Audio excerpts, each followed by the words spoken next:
José, un soñador diligente. Génesis 37, 38 hasta el capítulo 46 describe la historia de José, el hijo de Jacob. Para el estudio que vamos a hacer en el día de hoy, José, un soñador diligente, era necesario leer todos esos capítulos, del 36 al 42, porque en cada uno de esos capítulos pasaba algo especial en la vida de José. En el capítulo 37 me llama mucho la atención, y desde que empecé a leer este pasaje, me llama la atención que comenzó la narración de la siguiente manera. Dice capítulo 37, versículo 1.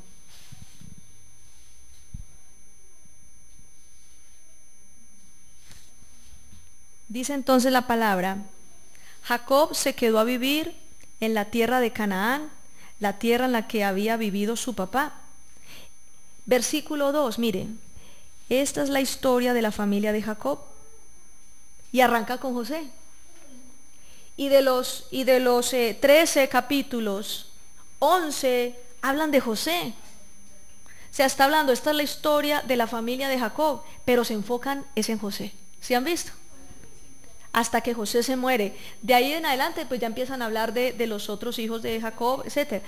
Pero estamos viendo a la luz de la Escritura que Dios nos está mostrando algo. La vida de José se convirtió en algo muy trascendental para el futuro de Israel y lo que pasó con Israel. ¿Por qué José fue tan trascendental para el futuro de Israel? Ya lo habíamos visto. Vamos a Génesis 37, del 3 al 10. Génesis capítulo 37, versículos del 3 al 10. Jacob amaba a José más que a sus otros hijos, pues había nacido cuando ya era muy anciano. Por eso le hizo una capa de muchos colores. Pero sus hermanos lo odiaban y ni siquiera le hablaban, pues veían que su padre lo quería más que a ellos. Un día José tuvo un sueño. Cuando se lo contó a sus hermanos, ellos lo odiaron aún más, pues les dijo: Anoche tuve un sueño, y soñé que estábamos en medio del campo, atando el trigo en manojos. De repente mi manojo se levantó y se quedó bien derecho, mientras los de ustedes lo rodeaban y se inclinaban ante él. Sus hermanos protestaron: Ahora resulta que vas a ser nuestro rey y nuestro jefe. Y por causa del sueño y por lo que decía, creció en ellos el odio que le tenían. José tuvo otro sueño, y también se lo contó a sus hermanos. Les dijo: Fíjense que tuve otro sueño. Resulta que esta vez el sol, la luna y 11 estrellas se inclinaban ante mí. Cuando le contó este sueño a su padre y a sus hermanos, su padre lo reprendió y le dijo: ¿Qué clase de sueño es ese? ¿Quieres decir que tu madre y tus hermanos y yo mismo vamos a ser tus esclavos? Tremendo, ¿ah? Tuvo dos sueños, José. A través de los dos sueños, Dios estaba anunciando lo que iba a representar José para Israel. Tremendo, ¿ah? Dios había puesto sobre los lomos de José, o sea, sobre la responsabilidad. Dios había puesto sobre José la responsabilidad de cumplir el destino profético de Israel en su paso por Egipto. Miren, José era la puerta que usaría el Señor para el proceso que debía vivir Israel. Esos sueños de que se postraran sus hermanos ante él y todo lo que él contaba, ¿cierto? Tuvo dos sueños. Esos dos sueños eran el anuncio profético de lo que José iba a representar en un futuro y cómo se iba a abrir la puerta. Vamos a mirar más adelante qué fue lo que sucedió. ¿Cuál sería el propósito de Dios enviar al pueblo de Israel a Egipto? Vamos a Génesis 46, versículo 27. Y también vamos a leer Éxodo 12, 37. 12, 37. ¿Cómo dice ahí Génesis 46, 27? Contando a Jacob y a José y a los 12 y a los 2 hijos de José que habían nacido en Egipto. La familia de Jacob en Egipto fue de 70 personas en total. Estamos hablando de 70 personas. Obviamente en algunas versiones de la Biblia dice 70 personas sin contar niños y mujeres. De todas maneras eran muy era un pueblo muy pequeño. 70 no era ni un corregimiento, ¿cierto? No era era como un caserío, digamos, algo chiquitico. 70 personas podrían ser 7, 8 casitas. Imagínense un caserío de 7 casitas, 8 casitas, bueno. 70 personas. Cuando salieron de Egipto, como dice Éxodo 12:37, mire cuando salieron de Egipto, ¿qué había pasado con ellos?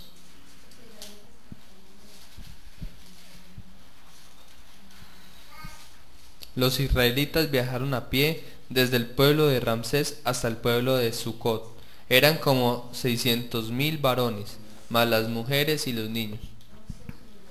Estamos hablando de 600.000 sin contar mujeres y niños. 600.000. O sea que de 70 personas pasaron a 600.000. Sí. Eso comprueba la teoría que en Egipto los israelitas no tenían televisión. Entonces, la palabra del Señor muestra que ese era uno de los propósitos. Era uno de los propósitos. Multiplicarse. Porque era necesario que Israel se multiplicara, que el pueblo de Israel se multiplicara. Ellos vivían una vida nómada. Los nómadas son personas que no tienen como establecimiento fijo en un territorio, sino que andan, arman sus tiendas, están en un lugar, luego van a otro lugar, arman sus tiendas y así sucesivamente. Israel era así. Israel armaba sus tiendas y andaba de aquí para allá. Dios había determinado darle a Israel una tierra, pero Dios tenía que romper en Israel ese sistema de vida nómada. Tenía que destruirlo y empezarles a enseñar a ellos lo que era vivir en un lugar estable, mostrarles lo que era vivir en un lugar estable. Andaban de aquí para allá y como eran muy pocos, la vida era muy dura, porque es que las tribus nómadas, como por ejemplo los madianitas, los amalecitas, ellos eran más bien nómadas, pero ellos andaban en grandes grupos, pero eran mucha gente. Entonces, claro, cuando venían, ellos estaban en un lugar, en un campamento, armaban su campamento en un lugar específico, venían enemigos a matarlos. Entonces, claro, ellos cargaban armamentos, entre ellos había gente que se defendía, que eran guerreros, etcétera. Entonces ya tenían como montado todo su sistema de defensa. Andaban, pero tenían su sistema de defensa, porque eran muchos. Mientras que esta tribu era pequeña, Israel era 70 personas. Y todos pastores, o sea, Israel realmente desde un principio no eran guerreros, eran pastores. No tenían conocimiento, ni siquiera, no tenían conocimientos, no eran agricultores, porque para una persona desarrollar conocimientos de agricultura, una comunidad para desarrollar conocimientos de agricultura y de cultivo, tenía que establecerse en un lugar, porque usted no siembra ahora café y al otro día le tiene que salir la pepa de café, porque es que me voy ya, estoy de afán, hágale a ver. No, la tierra no produce así. Exacto, entonces por eso los rebaños eran más acordes al tipo de vida de ellos.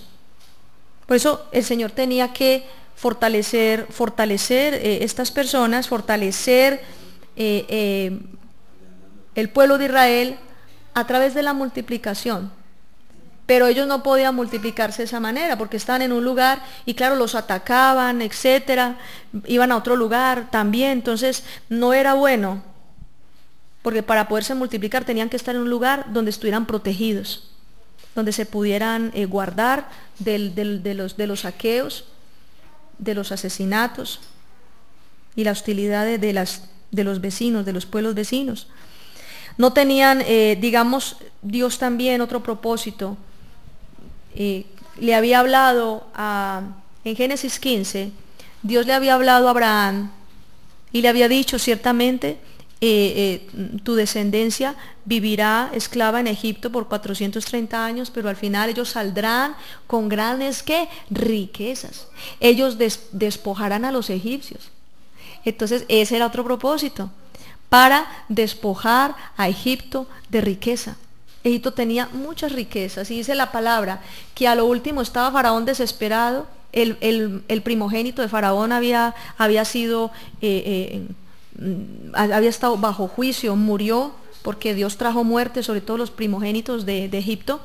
Y al último dice, no, dígale que se vayan, deles de todo para que se vayan, todo lo que pidan, que se vayan ya no los quiero aquí.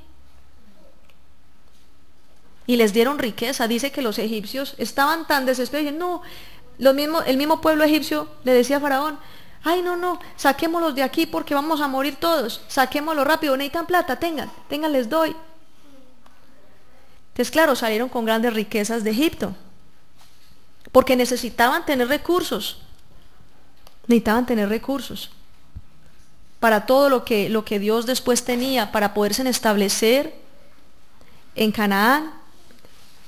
Para poderse establecer en Canaán necesitaban entonces esos recursos. Miren, hermanos, hay otra parte importante de por qué Dios llevó a Israel a Egipto. Israel, como pueblo, no conocía la esclavitud. Nunca habían sido esclavos de nadie. Y Dios les permitió vivir la experiencia de la esclavitud. En el momento en que Dios se manifestó como libertador de Israel, cuando Dios se manifestó a Israel como su libertador, lo importante era que Israel valorara la libertad. Eso se nos aplica, por ejemplo, a nosotros en este tiempo. Hay personas que me dicen, pastora, tantas cosas, tantas vueltas que di en mi vida, a mí me hubiera gustado haber conocido de Dios desde que tenía como 5 años de edad. Me hubiera gustado haber conocido del Señor a los 15 o a los 10 años, para no haber vivido todo lo que viví, los errores que cometí. Qué bueno haber conocido antes. Yo le digo una cosa, usted conoció en el tiempo que era y punto. Porque lo que usted vivió y ahora conoce del Señor, en este momento que conoce usted de Dios, usted mira todo lo que fue su vida, todo lo que, el desorden en el que usted vivió, la rebeldía, etcétera. El desamor, no sé, pero cuando usted se acerca a Jesucristo, usted empieza a valorar lo que Él le da. Usted empieza a hablar porque usted ya tiene conciencia de eso. Usted ya tiene conciencia. Alguna persona que llega a los pies de Cristo, que estaba atado a las drogas, empieza a entender el precio de la libertad, lo valioso que es la libertad.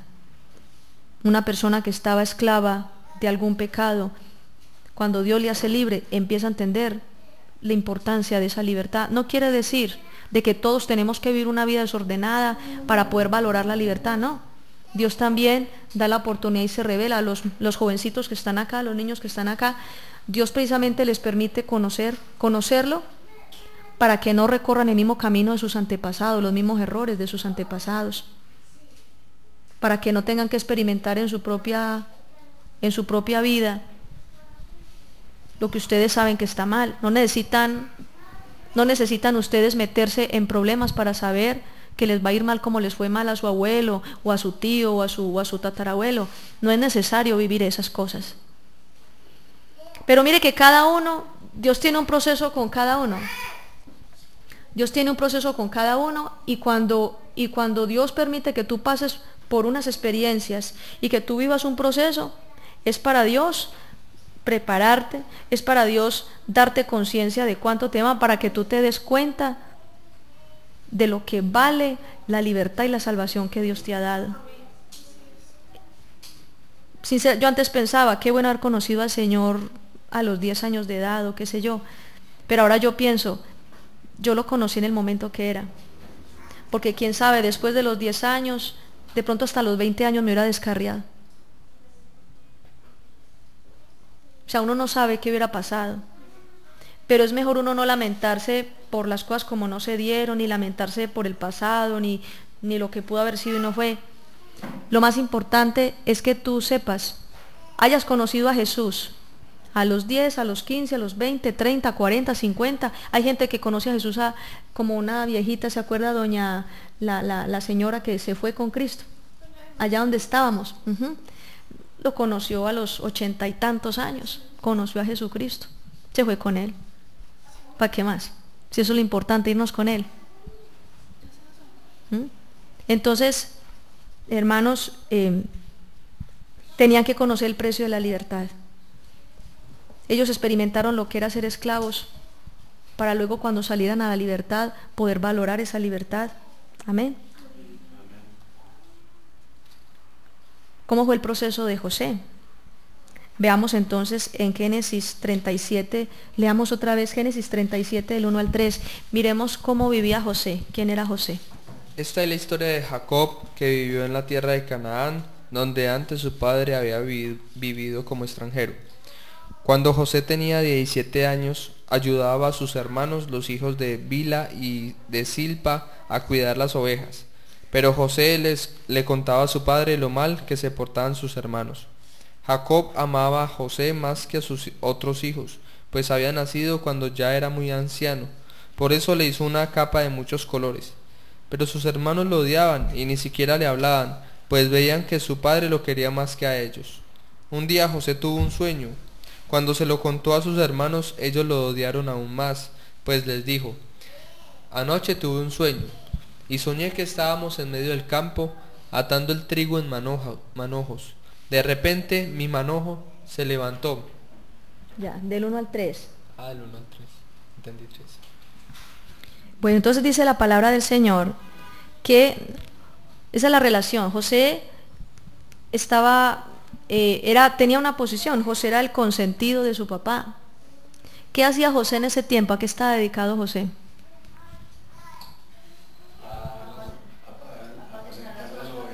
Era pastor de ovejas. Solamente sabía pastorear ovejas, pero porque aprendía del oficio, o sea, lo que le enseñó el papá, lo que le enseñó, lo que veía los hermanos, cómo pastoreaban. Él pastoreaba ovejas y era el consentido de su papá. Dice que él vestía un traje de colores, así como este.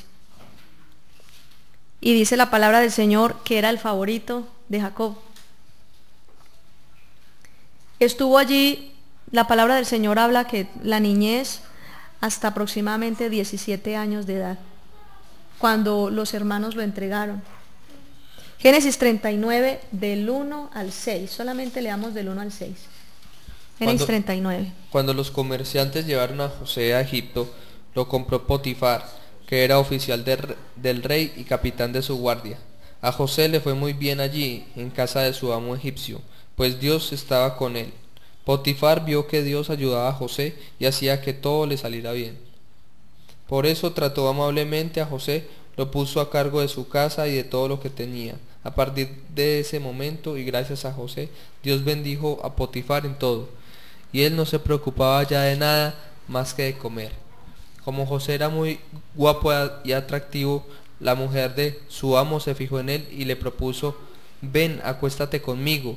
En vez de aceptar, José le contestó: mi amo confía en mí y por eso ha dejado todo a mi cargo, estando yo al frente de todas sus riquezas. Bueno, entonces dice la palabra del Señor allí que estaba José, había sido vendido como esclavo, ¿se acuerdan? Que se lo llevaron como esclavo a Egipto y lo compró Potifar. Lo compró Potifar como esclavo, pero lo tuvo en su casa. Y había algo en José. Dice la palabra del Señor en este pasaje, en el capítulo 39, el versículo 2 dice: el Señor estaba con José y lo convirtió en un hombre muy exitoso. José vivió en la casa de su amo egipcio, o sea, Potifar, quien se dio cuenta de que el Señor estaba con José y que el Señor hacía que le fuera bien en todo. O sea, todo lo que José tocaba prosperaba. Esa era la ventaja de un hombre diligente. José es el ejemplo de un hombre diligente. José es el ejemplo de una persona que no se queda solo en soñar. La palabra del Señor y en algunas predicaciones siempre hablan de José como el soñador, el hombre de los sueños, el que interpreta los sueños, etcétera, sueños. Pero Dios manifiesta, Dios revela en José el carácter de un hombre diligente. Y ahí está la clave de la prosperidad. Ahí está la clave de por qué Dios bendecía tanto a José. Porque era ¿qué? Diligente. Repita conmigo: diligente. Estuvo entonces desde los 17 años hasta los 28, 11 años. Estuvo sirviendo a Potifar, ¿Quién era Potifar? Potifar era el principal de la guardia del faraón, la cabeza, era el general del ejército. Es como decir en este tiempo el ministro de defensa de una nación. Entonces José era el esclavo, el siervo de Potifar, como lo equivalente a un ministro de defensa en el tiempo de hoy. Era un cargo muy importante a nivel nacional. En toda la nación de Egipto no había una persona por encima de Potifar que tuviese que disponer de los asuntos de militares, de los asuntos de defensa del reino de Egipto. ¿Qué aprendió José? ¿Por qué Dios llevó? Mire, quiero que entiendan esto. ¿Por qué Dios llevó a José a vivir en la casa de Potifar? ¿Cuántos años? 11 años. ¿Por qué llevó Dios a José a la casa de Potifar? José era un muchacho consentido, mimado, pastor de ovejas. Era un jovencito que tenía, como algunos de los jóvenes que están aquí, tenía inexperiencia, le faltaba experiencia, conocimiento. ¿Qué aprendió él donde Potifar? Dice la palabra, y aquí está la clave, dice la palabra del Señor en el versículo 5, dice, el Señor bendijo la casa de ese egipcio, estamos hablando de Potifar, desde el momento en que él puso a cargo de José todas sus posesiones. Mire, posesiones no es que tenía su televisor y su grabadora, estamos hablando posesiones, es grandes extensiones de tierra, porque en esa época los principales nobles que pertenecían de la corte real era gente pero supremamente rica y supremamente poderosos. Si ustedes miran en la historia, los descubrimientos arqueológicos que han hecho del antiguo Egipto, la tumba de un faraón puede ser más grande que este barrio. Es en serio. Todas las excavaciones son megaciudades. El mero templo donde adoraban a su dios principal, el mero templo, era mucho más grande que 4 cuadras de estas juntas. Era mucho más grande. Eran casi lo equivalente a pueblos o ciudades. Entonces, imagínense algo más o menos así, de un pueblo que ustedes conozcan. Eso podría ser la extensión de tierra de Potifar, perfectamente. Entonces era muy grande. Y entonces dice acá, de todas sus posesiones, estamos hablando de terrenos, estamos hablando de edificaciones, de campos, estamos hablando de tenencias de animales, crías de animales, administraciones de cosechas. Esperen, ya les voy a explicar en detalle qué aprendió José. Y dice, el Señor bendijo a Potifar en todo lo que tenía, tanto en la casa como en el campo. ¡Wow! O sea que Potifar tenía también grandes extensiones de tierra, tenía fincas, haciendas, tenía cultivos, tenía propiedades en términos de terrenos, a nivel de agricultura. Era tremendo. O sea, José estaba con el ministro de Defensa de la Nación, era el ayudante del ministro de Defensa de la Nación, y le tocó, es que Potifar dijo que no se podía, dice la palabra, que Potifar no se preocupaba sino por lo que comía. Ve, ¿qué hay de comer hoy? Llega a la casa y se iba a sus campañas. Claro, Potifar como general, él se iba en sus viajes con el faraón o los principales, se iba a sus campañas. Y mire que la historia, cuando ustedes leen las diferentes dinastías del antiguo Egipto, en las diferentes dinastías hay un periodo específico donde hubo un gran florecimiento del imperio egipcio. Y fue precisamente, yo me atrevo a decir que fue en esta época que estuvo José en Egipto. Hubo una época que empezaron a extenderse a muchos territorios y empezaron a conquistar, llegaron a varios territorios, se expandieron a varios territorios de África y llegaron a varios territorios de Asia. Es que eso fue tremendo, ellos se extendían y conquistaban hasta Babilonia. Ellos llegaron y conquistaron muchos territorios.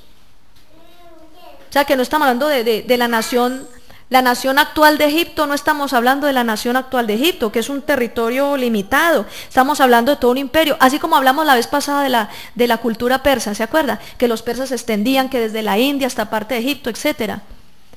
Pero antes de eso estamos hablando era de los egipcios, Estamos hablando de los egipcios y toda esa expansión. Se pegaron una expansión, claro. ¿Por qué? Porque tenían un hombre tan confiable allí en Egipto que se encargaba de administrar la casa. Entonces Faraón y los demás se dedicaban a expandirse. Eso fue lo que sucedió. ¿Qué aprendió José en la casa de Potifar? José era un pastor novato, era un muchachito, era un jovencito sin experiencia, mimado, muy poco instruido en la vida dura, como algunos de los que están acá que me están mirando, jovencitos. Algunos que me están mirando, jovencitos que están acá, todavía no han vivido lo que es la experiencia laboral. Lo que es la experiencia laboral, lo que es estar bajo las órdenes de un jefe. Nunca han recibido un sueldo. ¿Usted ha recibido sueldo? No es cierto, nunca le han pagado un salario. No saben lo que es administrar asuntos de una empresa. Así era José. José era un muchacho inexperto, un jovencito, novatico, que lo único que sabía era que su papá lo quería mucho y sabía pastorear ovejas. Pero mire lo que Dios le enseñó a José, y quiero que en esto pongan mucha atención. ¿Qué aprendió José en Egipto? Él adquirió conocimientos sobre asuntos administrativos y económicos de la nación. Porque él estaba en la casa nada más y nada menos que del ministro de Defensa de la Nación. Entonces, habían muchas de las cosas que se disponían en las pertenencias y posesiones de Potifar que directamente dependían de las políticas generales del faraón. Entonces, tenía que saber también de las políticas y los manejos administrativos del mismo faraón. Él tuvo que conocer cómo se administraba y cómo se conocían muchas cosas del mismo reino de Egipto. ¿Qué más aprendió? La administración de cultivos, agricultura, la supervisión de los mismos jornaleros, de los trabajadores, de los esclavos que estaban en los campos, que se encargaban de sembrar, de abonar, de cegar, etc. Él tenía que aprender a administrar eso, porque estaba administrándole todas las fincas, todos los terrenos a Potifar. Aprendió también lo que era la supervisión, lo que era planear. Él tenía que aprender a planear cómo se sembraba, los tiempos de cosechas. Él tuvo que aprender a planear todo. Las semillas. Aparte de eso, él aprendió, lo que eran manejos de costos, de producción, costos. Mire, en materia agrícola, aún el más campesino de una finca, así tenga una parcelita con cafecito, tiene que manejar costos, ¿sí o no? Aquí que hay gente que sabe de esto, tiene que manejar costos, tiene que manejar una contabilidad, así sea lo básico de un cuaderno, pero tiene que registrar lo que sale, lo que entra, llevar el control de lo que se gasta. A José le tocó aprender contabilidad, aprender costos. Eso le tocó a José, porque si no se hubiera quebrado a Potifar en una semana. Aprendió lo que eran técnicas de almacenamiento de cosechas, manejar stock de inventario, rotación, conservación de los insumos y de productos, porque él tenía que estar muy atento de lo que se iba consumiendo, lo que estaba haciendo falta. Él tenía que aprender todo eso. Aprendió José sobre ciclos de cosechas. Él no sabía sino pastorear animales, pastorear ovejas, pero aprendió los ciclos de cosechas. Como lo que saben hoy en día la gente que trabaja en el campo, que sabe el café, en cuánto tiempo sale. Hoy siembro y tengo que esperar X tiempo para que salga la cosecha. El que siembra guanábana, el que siembra tomate. Ustedes, algunos de acá que saben sobre la tierra, saben que tienen que tener pendiente el tiempo, los climas y preparar todo para cuidar precisamente los cultivos. Saber que usted siembra ahora y al otro día no le van a hacer la mata. Él tuvo que aprender todo esto.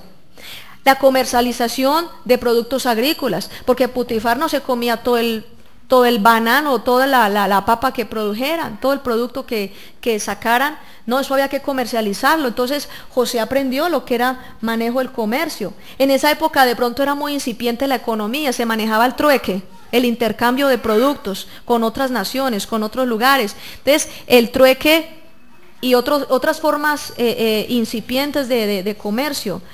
Él tuvo que aprender sobre todo esto. La administración y manejo de herramientas, de insumos, de saber que si se daña un asadón con el que está trabajando un esclavo en el campo, ¿qué se va a hacer? ¿Cómo se fabricaban las herramientas? Él tenía que aprender todo eso. Por lo menos no hacerlas, pero sí estar pendiente, porque él era el responsable. De hecho, él era el representante de Potifar. en todos esos campos, en esos territorios. Él tenía que tomar decisiones. Él no podía esperar a que Potifar se fuera a una campaña de guerra y regresara a los 8 meses o al año, y no, es que no pudimos porque es que el asadón se dañó, y entonces yo quería esperar a usted qué decía. No, a usted le tocará tomar decisiones también. Entonces tuvo que aprender de eso. ¿Qué más aprendió? El cuidado y manejo de animales de carga. En esos jeroglíficos de las tumbas egipcias se muestran como toros o bueyes, que también se ayudan para el trabajo, para arar, para un determinado de cosas. También los bueyes y los toros eran usados para sacrificios a sus dioses, y en algunos casos también eran sagrados. Pero habían animales que se usaban para la carga, diferente tipo de animales, caballos, etcétera, que se utilizaban para la carga y el manejo. Tenía que saber cómo se alimentaban, cómo se conservaban y se ponían a reproducir. Manejaba personal, a él le tocó manejar personal, desde las personas que manejaban la misma casa, los oficios, las alimentaciones, hasta la gente que gobernaba en el campo, manejar capataces, etcétera. Él tuvo que aprender todo eso. ¿Qué más aprendió? Los métodos de pago, las cosas que se necesitaban. Él necesitaba comprar cosas, entonces tenía que pagarle a proveedores. ¿Qué más aprendió José? Estrategias de ahorro. Estrategias de ahorro y reducción de gastos. José fue un hombre que se caracterizó por ser una persona de mucha economía, muy ordenado, muy responsable. Cuando usted mira el consejo que José le dio al faraón, se da cuenta de que es un hombre muy previsivo y muy organizado. La construcción de obras civiles para almacenaje. Tuvo que aprender dónde guardaba las cosechas de Potifar, si no era en bodegas o en lugares grandes de almacenamiento. Él tenía que aprender eso. Sistemas de riego y conservación de las fuentes hídricas. Cuando hizo una investigación de dónde estaba ubicado más o menos el territorio donde llegó José, se encuentra en el delta del Nilo. Al mirar Egipto, hay una parte, en la parte norte de Egipto, hay una zona que son como la irrigación de varios ríos o quebradas y que terminan en un solo lugar, que es el río Nilo, perdón. Entonces, toda esa zona era el delta de Egipto. Y en ese lugar, en el delta de Egipto, que era la parte como más de más riqueza hídrica, de más riqueza a nivel de terreno para cultivo, ahí era donde estaban ellos. Ahí fue donde llegó José. Y José debía saber cómo conservar. Ustedes que han tenido la experiencia de cultivar la tierra, algunos de ustedes acá que han vivido en las fincas y saben, el hecho de vivir cerca de nacimientos de agua le permite a las personas poder aprovechar más la tierra, ¿verdad? Mucho mejor. Las fincas con nacimientos de agua tienen más valor que las que no tienen nacimiento de agua. ¿Es así o no? Es así. Entonces, José sabía que si el agua, que era la principal fuente para poder manejar todos los cultivos que necesita administrar, él sabía que necesitaba trabajar la conservación. En algún momento determinado le tocó reforestar, sembrar de esas plantas que producen agua y que conservan la fuente hídrica, todo eso. ¿Qué más aprendió él? No, imagínense, aquí nos quedaríamos yo contándoles qué aprendió. La palabra de Dios no explica todo esto en detalle. Pero yo les digo una cosa, para José haber dado un consejo tan tremendo a Faraón y haberlo dejado así, es porque tenía mucho conocimiento. No era, ay no, yo pastoreo aquí, no, eso no era ahí de solo bla bla bla.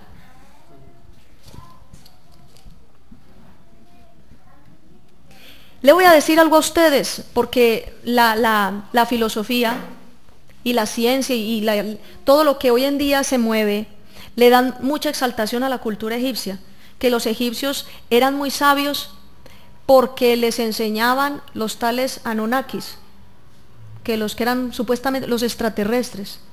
Entonces, que las pirámides y que todo lo que construyeron fueron por la sabiduría de los extraterrestres y los ovnis, y que los visitaron y por aquí, por allí. Pura carreta del diablo. El consejo que José le dio a Faraón no fue porque los egipcios se lo enseñaron a él. Si hubiera sido así, hace rato Faraón hubiera hecho las cosas sin necesidad de José. Faraón vio una sabiduría en José tan tremenda que por eso fue que lo puso como el principal sobre todo el reino. Dijo, no, es que como este no. ¿Ustedes se imaginan cuántos consejeros tenía Faraón? ¿Ustedes cuántos se imaginan? Póngale ahí. ¿Cuántos? Póngale un número. ¿Cuántos consejeros tenía el Faraón de Egipto? ¿Cuántos consejeros? Podrían ser más. Entonces, una persona que tenía tantos consejeros, ¿cómo llega un muchachito, un hebreo, que ni siquiera es egipcio, un muchachito hebreo, y le dice 3 cosas y listo? Dice, no, este es el que necesitamos aquí. Porque es que Dios estaba con él, la sabiduría que Dios le dio no la tenían los egipcios. Así que ese cuento de que la sabiduría de los egipcios y que el faraón, olvídese, eso no es cierto. Porque ellos veían gracias a sus ojos, Ujú. Entonces, ahora entienden ustedes por qué estuvo José 11 años en la casa de Potifar. Dios estructuró todos estos conocimientos en José para luego poder darle a Faraón el gran consejo. Génesis 31, por favor leámoslo, del 30 al 40. Génesis capítulo 41, versículos del 33 al 40. Del 30 al 33.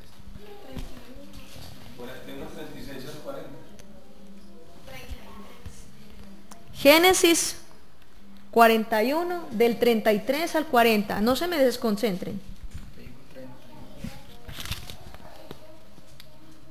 ¿Cómo dice? ¿Alguien lo puede leer ahí? Bueno, por favor, léanlo en voz alta. Del 33 hasta el 40. Por tanto, provéase ahora Faraón de un varón prudente y sabio, y póngalo sobre la tierra de Egipto. Haga esto Faraón, y ponga gobernadores sobre el país, y quinte la tierra de Egipto en los 7 años de la abundancia, y junte toda la provisión de estos buenos años que vienen, y recojan el trigo bajo la mano de Faraón para mantenimiento de las ciudades, y guárdenlo. Y esté aquella provisión en depósito para el país, para los 7 años de hambre que habrá en la tierra de Egipto, y el país no perecerá de hambre. José, gobernador de Egipto. El asunto parecía bien a Faraón y a sus siervos. Y dijo Faraón a sus siervos, ¿acaso hallaremos a otro hombre como este, en quien está el Espíritu de Dios? Y dijo Faraón a José, pues que Dios te ha dado a saber todo esto, no hay entendido ni sabio como tú. Tú estarás sobre mi casa, y por tu palabra se gobernará todo mi pueblo. Solamente en el otro trono seré yo mayor que tú. Mira lo que dice la palabra. Faraón vio tanta sabiduría en José que le dijo, tú estarás en mi casa, en todos mis asuntos. Está hablando mi casa, mi nación. Y le dice, y estarás a cargo de todo. O sea, lo puso en todo, como el principal. Solamente Faraón estaba por encima de José. Solo Faraón estaba por encima de José. De resto, José iba a estar por encima de todo Egipto. Es que les estoy hablando de consejeros, les estoy hablando hasta el mismo Potifar. ¿Cómo les parece? Hasta el mismo ministro de Defensa, por encima de todo el mundo. Por tremendo consejo. El esclavo, que es peor, por haber dado ese consejo. Nadie sabía lo que Dios le enseñó a José. Nadie sabía. Por eso Faraón quedó tan deslumbrado. Ahora entendemos nosotros por qué es que Dios nos lleva por desiertos y nos pone en medio de ciertas batallas. Hermanos, yo les digo una cosa. Nosotros en la vida cristiana pasamos por unas cosas tremendas. Pero Dios lo que siempre está buscando en todos estos procesos es darnos conocimiento, enseñarnos, formarnos para hacer de nosotros mejores personas. Siempre es así. un simple pastor de ovejas. Además era bien sapito, porque él decía, dice la palabra, aquí está escrito, que José iba y sapeaba a sus hermanos. Iba y sapeaba a los hermanos, le decía al papá todo lo que los hermanos decían. Yo me imagino José cuando llegaba, papá, ¿cómo le parece que Judá está haciendo esto? Rubén por allá se cayó y regó todo, y fulanito, y él no iba sino a ponerle quejas al papá. Y el papá matado con su hijo, porque lo mantenía informado de todo. Hubiera estudiado periodismo, comunicación y periodismo. Esa era la carrera de José cuando estaba jovencito. Pero dice la palabra, díganme ustedes, a ver, yo les pregunto, un muchachito consentido de su papá que no sabe no poner quejas y sapear a todo el mundo, ¿qué le hubiera podido dar consejo a Faraón en esa época? Le hubiera dicho, no, Faraón, vea, yo no sé nada de eso, pero ¿sabe qué? Yo soy el duro para ponerle quejas a usted todos. No hay no que me consígame un carro con varios caballos y yo recorro todo Egipto y le recojo todo lo que la gente está haciendo. Si hubiera celular en el momento, hubiera grabado videos para traerle a usted para que se dé cuenta cómo está manejando toda la gente de Egipto. Era lo único ¿cierto que es lo único que José le podía ofrecer a Faraón? Claro, sapear a todo el pueblo de Egipto, sapearlos, aventarlos, el que estaba haciendo mal las cosas. Pero José no sabía nada de administración de agricultura, de cultivos, José no sabía nada de cosechas, José no sabía nada. Ni de contabilidad, no sabía absolutamente nada. Todo esto lo permitió Dios, precisamente para poder poner a José en la posición que Dios tenía determinado ponerlo. Porque si José no hubiera subido a esa posición, la puerta para Israel no se hubiera abierto, para que Israel hubiera podido entrar a Egipto. Entiéndanme esto. Era de la única manera. Porque es que José era la puerta de Egipto, por donde Israel entraba. José era la puerta de Egipto. Si José no hubiera llegado a esa posición, Egipto no hubiera podido llegar nunca a Egipto. Israel nunca hubiera podido llegar a Egipto, si no hubiera sido por José. Por eso es que José se convirtió en una pieza clave para el futuro de Israel y para todo lo que Israel iba a vivir en Egipto, todo este proceso. ¿Por qué Dios estamos hablando acerca de esto, ¿no? Del propósito. José era un hombre temeroso de Dios, que amaba al Señor. Y seguramente José oraba al Señor todos los días. Pero mire que no solamente bastó con que José orara mucho. Hay gente que puede orar mucho y meterse mucho con Dios en oración, pero en el momento ya en la vida cotidiana no son personas diligentes. ¿Sí me hago entender? No son personas diligentes. Lo que Dios busca en nosotros también es ser diligentes. Repita conmigo, diligentes. José fue un hombre diligente en su vida. José fue un hombre de mucha diligencia. Y los jovencitos que están acá, reciban esta enseñanza porque es una palabra de Dios para ustedes. La diligencia. La diligencia le abre a uno las puertas a la bendición, a la prosperidad. Ahorita estamos estudiando, ahorita estamos comentando de aquellos que quieren alcanzar las cosas sin que les cueste nada. Y eso no es así. Resulta que estuvo 11 años con Potifar, hasta que pasó una cuestión bien desagradable. Léame por favor 39, Génesis 39, del 6 al 9. Génesis 39, del 6 al 9, ¿cómo dice? Entonces entregó todo a cargo de José y no prestaba atención a nada que no fuera la comida que él mismo consumía. José era un hombre muy apuesto y de buena figura. Un día después, la esposa de su amo comenzó a fijarse en José y le dijo, acuéstate conmigo.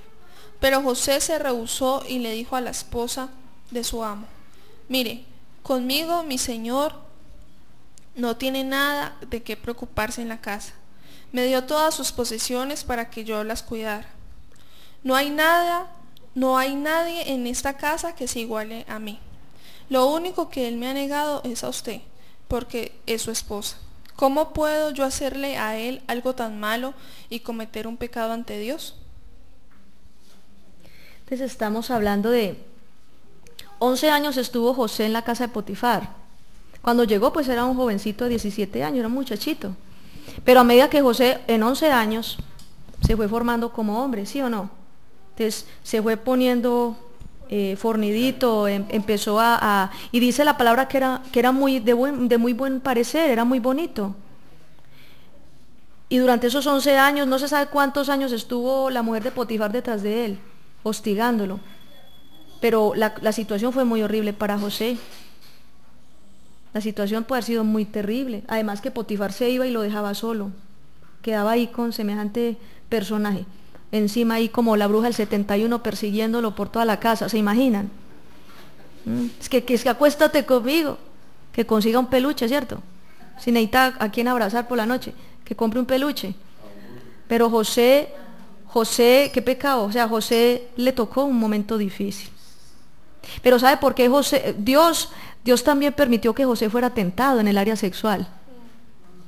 La palabra dice en una de las cartas de Corintios que Dios no nos da a nosotros pruebas más allá de lo que podamos soportar. Dios conocía el corazón de José y Dios no. Esa era una prueba, porque José tenía que vencer en muchas áreas, inclusive en el área sexual. Él tenía que vencer, librar victorias. Las pruebas de José, el proceso por donde Dios llevó a José fue tremendo. Todo lo que le tocó vivir. O sea, una cosa es que usted lea el libro así como así, pero cuando usted analiza en detalle cómo vivió José, tremendo, tremendo todo lo que tocó vivir. Por causa de esa mujer, como él no se acostó con ella lo acusó de que la había violado. Dijo, bueno, si usted no se va a acostar conmigo, entonces aquí le hago la vida imposible y lo hago sacar de aquí. Ya él le cogió fue odio. Porque así a veces son las personas, cuando quieren sonsacar al fulano o a la fulana y que no se deja, entonces empiezan a atacarlo, o sea, es por el otro lado, ¿sí o no? Llegó José a la cárcel, estaba en la cárcel de los presos, estuvo con los prisioneros del rey, ¿cierto? No estaba con todos, no con los prisioneros del rey, y estuvo allá y dice la palabra del Señor que cuando él llegó, tuvo la oportunidad de hablar con el copero y el panadero, con los dos. Te habían tenido un sueño. Desde los 28 años hasta los 30 años, estamos contando, ¿verdad? Que él salió de 17 hacia Egipto, 11 años con Potifar, entonces luego llegó allí, en ese tiempo, y hubo un aprendizaje. Yo le preguntaba al Señor, ¿por qué permitiste que José, eso parecía una historia así parecida como a la de Job, ¿por qué permitiste que José saliera de esa esclavitud en la casa de Potifar y esa mujer que lo perseguía hasta en la sopa y cayó en la cárcel, o sea, fue llevado a la cárcel? ¿Por qué llegó a la cárcel? Resulta, hermanos, que llegar a la cárcel era un propósito también de Dios. Digan el que tiene al lado, Dios tiene siempre propósitos con todo lo que nos pasa. Él tenía que aprender a comprender cómo funcionaba la justicia en la nación. Él desde las cárceles empezó a conocer cuáles eran los delitos, los crímenes, cómo se manejaba la justicia, todo lo que sucedía a nivel de orden público. Él tenía que conocer el orden público de la nación. La delincuencia, los crímenes que se juzgaban. Él empezó a conocer, digamos, como todo el sistema penal y judicial de Egipto, por Dios, desde allí. Él conoció todo eso. Porque José no se iba a quedar toda la vida allí. Y eso le sirvió, conoció gente hostil. La gente, los prisioneros por el rey, la gente que salía, eran servidores de la corte del rey. ¿Y qué se manejan las cortes? Conspiraciones, intentos de homicidio, le llevan la copa envenenada al faraón. Eso se manejaba. Corrupciones, intrigas. En las historias del antiguo Egipto, yo me encontraba que habían momias de los mismos faraones que las encontraban con perforaciones, o sea, faraones que murieron asesinados en la noche. Entraba el de confianza.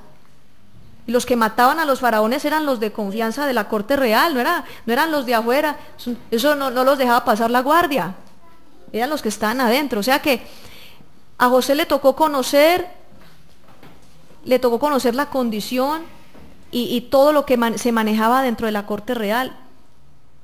Es más, José, al ser puesto como el segundo, como el gobernador de Egipto, él ya tenía experiencia. Dice, estos por aquí me pueden envenenar, esto pueden hacer. O sea, cuando era gobernador de Egipto, Dios le permitió a él estar guardado de conspiraciones y de intentos de homicidio, porque es que él conoció cómo era el mundo, ese mundo de esa gente, de la traición.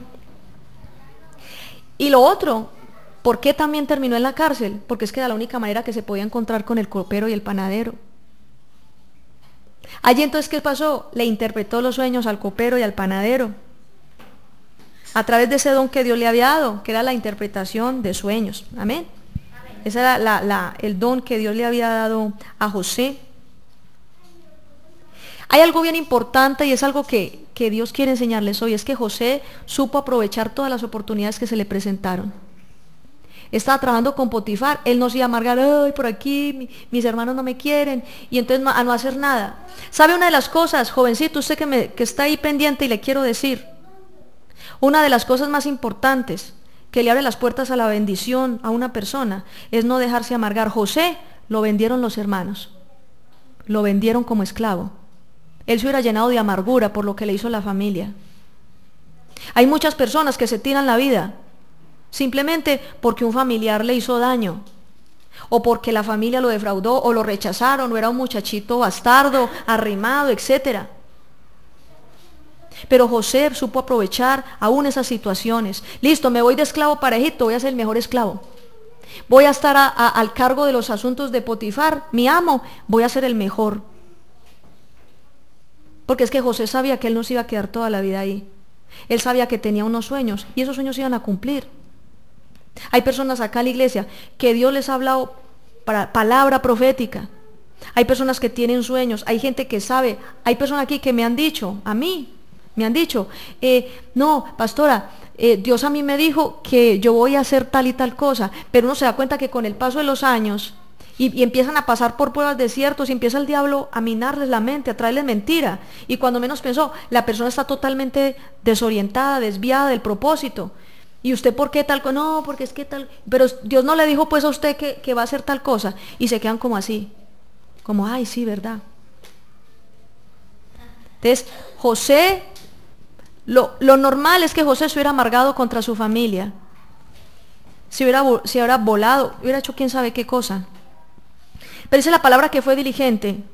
Génesis capítulo 40, versículo 14, dice la palabra del Señor, que José le dijo al copero, póngale cuidado, dice, oye, cuando estés libre, acuérdate de mí, hazme ese favor, cuéntale al faraón sobre mí para que así yo pueda salir de esta prisión. Una oportunidad. Si él hubiera estado amargado, allá renegando, se fue el copero, no le importa, amargado. Ustedes no han visto la gente amargada que mantiene ensimismada en sus problemas y que nadie me quiere y que yo no sé qué, pero la gente no mira hacia adelante, no se proyecta, tienen una visión muy corta y solamente están mirando el problema presente. Nunca permitan que el diablo les traiga amargura, porque el que se deja llenar de amargura por desprecios, por menosprecios, por lo que sea, se deja cerrar el mundo, hasta ahí le llega. El diablo te bloquea a través de la amargura, el diablo te bloquea a través de las malas experiencias para que tú no puedas creer en Dios y que tiene un propósito contigo y que debes levantarte y salir adelante. José es un ejemplo de una persona que no se dejó afectar por las circunstancias. Por eso, hermanos, tenemos que sacudirnos de cualquier cosa que nos esté pasando. No podemos seguir esclavos del pasado ni de las circunstancias. Y hay que seguir adelante. Amén. Amén. Génesis 41, dice acá la palabra, mire lo que hizo José cuando lo mandó a llamar Faraón. De versículo 8 dice, a la mañana siguiente estaba preocupado el Faraón, se había tenido el sueño. Así que mandó a llamar a los magos y sabios de Egipto y les contó el sueño, pero ninguno de ellos se lo pudo interpretar. Versículo 9, entonces el jefe de los coperos le dijo al Faraón, hoy me acuerdo de lo mal que me he comportado. Una vez el Faraón estaba enojado conmigo, su siervo, y me mandó a prisión junto con el jefe de los panaderos. Él y yo tuvimos un sueño la misma noche y cada uno con su propio significado. Había un joven hebreo ahí con nosotros, siervo del capitán de la guardia. Le contamos nuestros sueños y él nos explicó el significado de cada uno. Todo resultó tal y como nos lo dijo. Yo recuperé mi antiguo empleo y al otro lo colgaron. Entonces el faraón mandó a llamar a José rápidamente y lo sacaron del hueco. José se afeitó, se cambió la ropa y se presentó ante el rey. Yo me lo imagino así todo titinito, afeitadito, motiladito, así peinadito, con la mejor pinta. A presentarse ante, claro, se iba a presentar ante el faraón. ¿Y cuántos cristianos amargados? Que vea, que nada, que le resulta a uno trabajo, que y los llaman a una entrevista. A veces ni van, hermanos. O si van, van bien desarreglados. Qué pena, qué vergüenza. Miren a José, lo diligente que era. Yo no me imagino a José llegando tarde al trabajo. Yo no me imagino a José mal peinado, mal arreglado. Yo creo que hasta en la cárcel era el más pulcro. Hasta en la cárcel era el más diligente. Mire, la diligencia, hermanos, le abre a uno las puertas a la bendición. La diligencia. Hay personas que pueden estar ore y ore y ore y ore pidiendo al Señor trabajo, pero nunca salen a la calle a entregar hojas de vida. Los citan a una entrevista y ni siquiera se presentan, a pesar de que oraron mucho. Pero mire, las cosas en la vida es de actuar, amén. Es de también tomar decisiones. José se afeitó, se puso bonito, se organizó, se puso la mejor pinta. Quién sabe, tenía una túnica, quién sabe que hasta la túnica de colores la lavaba bien lavadita para conservarla, porque es que era lo único que le había quedado de la casa. Posiblemente entró con la túnica delante del faraón. Y la ropa, cuando usted la cuida bien y usted la lava con diligencia, a usted la ropa le puede durar mucho. ¿Cuál es el problema? Seguramente llegó con esa túnica, se presentó delante de faraón, bien organizadito. Venga, ¿este quién es? Ese es el muchacho hebreo que yo le hablaba. Dice, pero está muy bien presentado para haber estado en la cárcel. 2 años metido en ese hueco, porque es que era un hueco, es que la Biblia dice, lo sacaron de un hueco. Las cárceles eran como unas, ¿cómo le dice? Como unos sótanos, como unas mazmorras, o sea, era una cosa tremenda. A veces ni entraba el sol, hermanos. Una persona 2 años metida en eso, ¿cómo sale esa persona? Debería de salir amargados, resentidos contra la vida, con ganas de no hacer nada, enojados. Pero este hombre se afeitó y se puso bien bonito y salió con gozo en su corazón, porque sabía que Dios tenía un propósito. Hasta con las cosas malas que a ti te pasan, Dios tiene un propósito para formar tu carácter. Nosotros pensamos que para que estemos contentos y estemos bien chéveres y animados, que todo tiene que ser color de rosa. Y así no es, hermanos. Dios te está hablando hoy. Así no es. El consejo sabio que dio José a Faraón le abrió la puerta de Israel a Egipto, lo que les decía ahora. Yo me puse a leer este consejo. Como dice aquí, no es nada del otro mundo. Es un consejo que cualquiera le pudo haber dicho, pero ¿sabe qué me dice el Espíritu Santo? Aquí está resumido. Aquí está resumido. Porque cuando José habló con Faraón, él empezó a detallar todo, todas las cosas, las estrategias. Mejor dicho, como si lo hubiera sentado un consultor de empresas, un asesor empresarial. Como cuando una firma consultora se sienta con un gerente o con la junta directiva de una empresa y le muestra los proyectos con videobin y etcétera, etcétera. En esa época no había videobin, pero yo imagino a José hablándole y planteándole tan y esto y punchón por aquí y el almacenaje así, chun, chun, chun y ta, ta, ta, ta, ta. No había tanto detalle, ¿por qué? Porque es que el propósito de este pasaje en la Escritura no era enseñarle a ustedes administración de inventarios ni nada. El propósito de Dios era mostrar que Dios estaba con José. Entonces, hay cosas en la Biblia que no son muy... Aprendan esto, en la palabra de Dios hay cosas que no son muy detalladas, porque Dios está haciendo énfasis en otras cosas, que uno se oriente en lo fundamental. A Dios no le plació meter aquí un tratado de técnicas de almacenamiento y etcétera, etcétera, porque es que eso no es el propósito de la palabra de Dios. El centro de la palabra de Dios es Dios mismo. Pero seguramente el consejo fue tan exacto, tan detallado, tan preciso, que Faraón no tuvo otra opción sino meterlo a él. Es que aquí no hay quien más sepa. Aquí no hay quien más pueda manejar esto. El diligente, repita conmigo, el diligente es promocionado. Diga el que tiene al lado, el diligente es promocionado. Hay gente que quiere, hay personas que quieren tener muchas riquezas, mucho dinero. Hay gente que quiere crecer. aún en la parte a nivel de su llamado, a nivel ministerial, ser tremendos profetas, tremendos evangelistas. Pero hermanos, para usted llegar a ser un gran evangelista, para usted llegar a ser un gran maestro de la palabra, llegar a ser un gran profeta, usted necesita ser diligente, dedicar tiempo, de ser disciplinado, meterse con Dios, ayuno, oración, buscar el rostro de Dios. Hay gente que piensa que se va a formar como profeta haciendo un curso en un seminario y ya le dan un carné de pastor, de profeta, de maestro, y que ya es profeta y ya es maestro. Eso lo forma es Dios, en intimidad con Él. Todo lo que usted quiera en la vida, usted tiene que esforzarse de manera diligente, porque Dios honra la diligencia. Entonces, haciendo un resumen, 11 años donde Potifar, 2 años en la cárcel, y a los 30 años llegó a ser el gobernador de Egipto. En la historia, en estos días que he estado investigando sobre la historia del antiguo Egipto, en las diferentes dinastías, hay un periodo de tiempo entre el año 1700 y el año 1600 y 1700, acuérdese que es, de entre el año 1700 y 1600 antes de Cristo. Dice la palabra, dice ahí las crónicas, la historia, que en ese periodo de tiempo hubo presencia de gente asiática, gente del cercano oriente, le llamaban los Hicsos,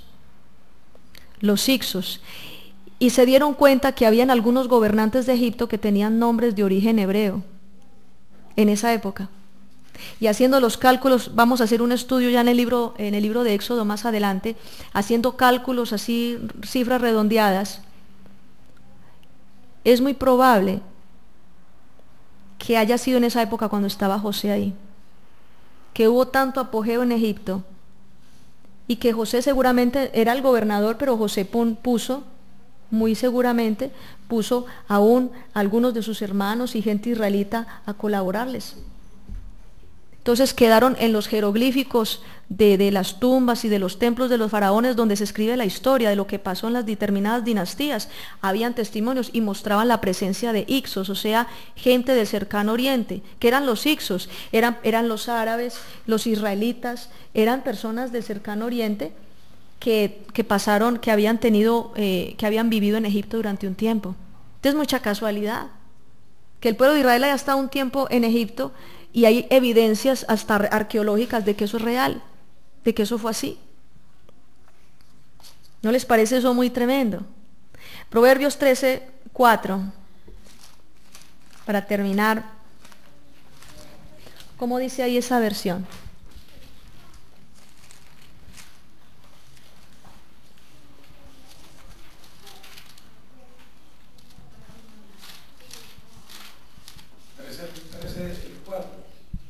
El perezoso desea pero no consigue. El que trabaja duro logra lo que quiere.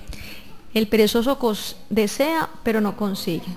O sea que no, en la vida no solo basta con soñar, sino con ser diligente. Hay que ser diligentes, amén. Dígale que tiene al lado, hay que ser diligentes. La diligencia es actuar prontamente en obediencia. Usted sabe qué es lo que tiene que hacer, hágalo.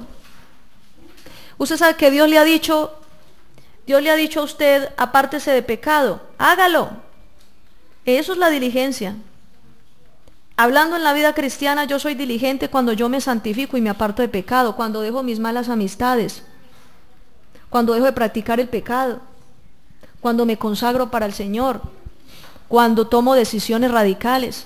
Aquí hay personas, de los que están aquí, que les ha tocado, si yo le preguntara, a mí mismo levantan la mano, porque saben que así es, les ha tocado inclusive dejar los amigos del mundo. Cuando empezaron el camino de la vida cristiana, tuvieron que dejar los amigos del mundo. No porque yo les los dijera, tiene que dejar los amigos y no puede congregarse, no. Fue convicción que Dios les trajo. No améis al mundo ni las cosas que están en el mundo, dice la palabra de Dios. A todos nos tocó dejar las amistades, hasta cambiar la SIM card del teléfono si es necesario. Hay gente que dice, a usted nunca más la volvimos a encontrar, cuando al principio estaba yo recién convertida. Les hablaba de Cristo, nada, no querían, pero sí querían que yo los acompañara a sus porquerías. Entonces yo dije, no, esto no es para mí. Tenía que tomar una decisión. o seguía tratando de agradar a mis amigas y amigos y viviendo la perdición y cediendo espacios y ofendiendo a Dios, o apartándome de mis amigos y así me tocara vivir un tiempo de soledad. Yo prefiero sola que mal acompañada. Así le toca, es que así nos toca a nosotros tomar decisiones. José era un hombre diligente. Yo no me imagino a José perdiendo el tiempo y hablando con gente que no tenía que hablar. José era un hombre muy diligente. Hermanos, hay algo que nos hablaba, nos enseñaba el apóstol Ronnie, un hombre de Dios.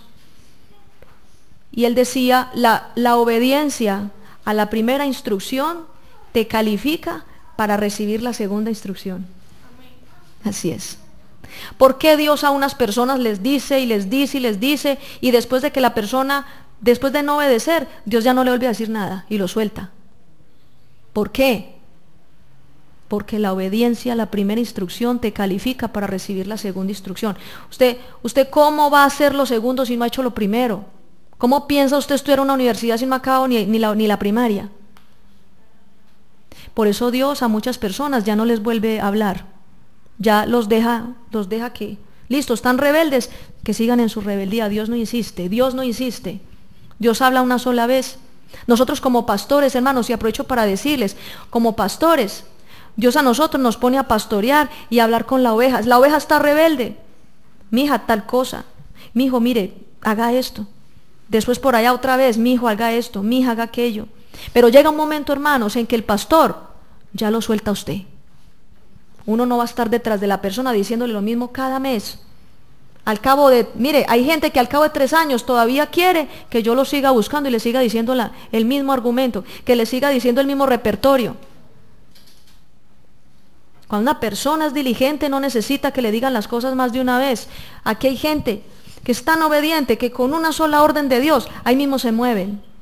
Hay otros que necesitan hasta 10 veces que Dios les diga. Eso se llama obediencia, eso se llama diligencia. Si tú eres diligente en lo que Dios te ha dicho, recibes bendición, porque es que esa es la puerta a la bendición, la diligencia. Amén. Por eso muchas personas se quedan estancadas, porque no son diligentes. José pudo haberle robado a Potifar. Usted tenía tantas cosas. Un hombre que se va meses y lo deja solo en la casa, con todas las riquezas. Tenía que manejar los tesoros. Miren, unos baúles así llenos de monedas de oro, quién sabe qué cosas. Tesoros. Porque Potifar era un hombre muy rico. ¿Cierto que le pudo haber robado mientras él estaba por allá? Lo pudo haber matado para quedarse con todo. Pudo haber cometido adulterio con la mujer. Pues él se iba. Se pudo haber convertido José en el amante de la mujer de Potifar. Porque es que le digo, las mujeres egipcias no eran feas, eran hermosísimas. Y las esposas de los faraones y de los principales eran tremendas mujeres hermosas.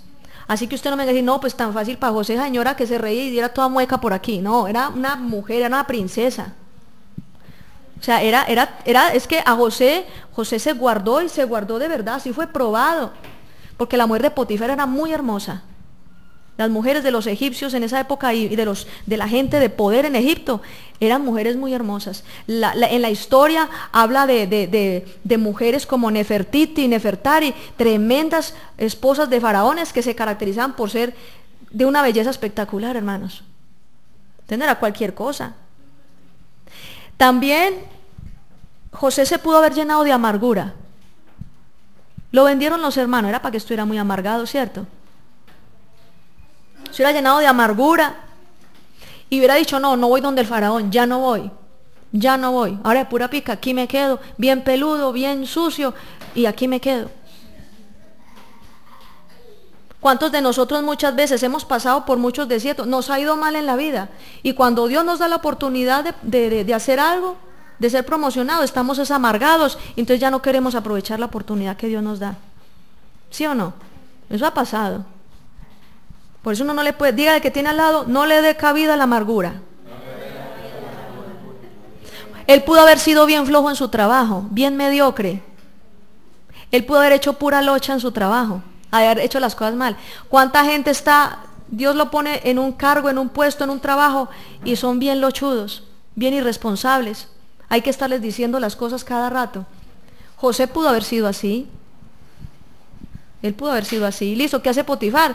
No, es que ese muchacho no sirve ni para sembrar, ni para yo ni para qué sirve. Pues para que sea esclavo, entonces démoslo ahí a ver qué resulta.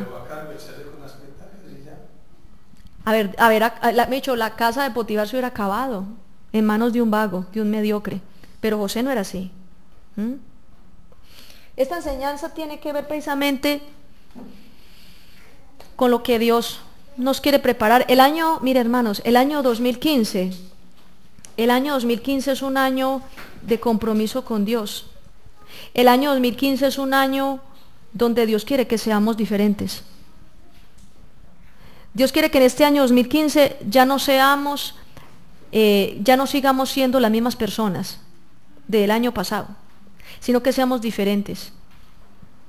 Que nos pongamos como meta santificarnos más, buscar más del Señor, buscar más esa libertad, meternos más con Dios, ayunar más, orar más. ¿Se acuerdan que cada año nosotros hemos planteado metas para cumplir al año siguiente? Vamos a hacer algo ahora, y es lo siguiente: allí donde ustedes tienen las metas, donde han puesto las metas que se propusieron cumplir en el año 2014, vamos a hacer algo bien interesante ahorita, y vamos a poner el año 2015 en las manos de Dios. Dios nos ha hablado del año 2015, lo que viene para nosotros como congregación. Dios nos ha hablado del año 2015, lo que viene para la iglesia del Señor en las naciones. Este año 2015 es un año especial. Usted no puede pasar otro año igual de flojo, igual de cojo. No puede pasar el año 2015, o sea, el año que viene, con las mismas luchas de este año y los mismos problemas y sin santificarse, los mismos enredos. Hermanos, sacudámonos de todo. Ya es tiempo de que avancemos. Como dice el apóstol Pablo en Hebreos capítulo 6 o capítulo 5, creo que el capítulo 5 finalizando, dice: es hora de que pasemos a otro nivel, es hora de que avancemos. No nos quedemos en la misma, siempre nos persiguen: hermano, congréguese, hermano, venga, ayune, usted por qué no ayuna, vea, para que se fortalezca, hermano, ore todos los días en la casa, lea la Biblia. Y todos los años nos dicen lo mismo, hermanos. Todos los años que a usted le digan lo mismo, ¿no le parece muy horrible? A José solo le decían una sola vez las cosas, y ahí mismo. Y mire cómo lo bendijo Dios, lo puso como gobernador de Egipto. Si uno quiere cosas grandes, si uno realmente quiere avanzar y salir adelante, es el tiempo, hermanos, de ser diligentes. Ya no más con lo mismo, las mismas cosas. Algunas ovejitas ha tocado cada año siempre lo mismo. En enero comienzan con la batería recargada y por ahí en mayo se le va acabando. Así no debe ser. Tenemos que salir adelante. El estudio de José es algo que Dios les quiere mostrar. A través de José, Dios quiere mostrarte que Dios es un Dios de procesos. Y por eso te ha llevado por todo el proceso. Y ha sido probado, ha pasado por desiertos. A veces piensas que Dios está haciendo mala gente contigo, que Dios no te escucha, que Dios está ensañándose contra ti, pero no es así. Así hubiera sido José, hubiera pensado que Dios no lo quería al meterlo en la cárcel, al venderlo como esclavo. Pero tú tienes que entender que Dios tiene un propósito con todo. Amén. Dios tiene con todo propósitos. Entonces vamos a hacer este acto. Quiero que tomen por favor las metas cada uno. Tomen las metas que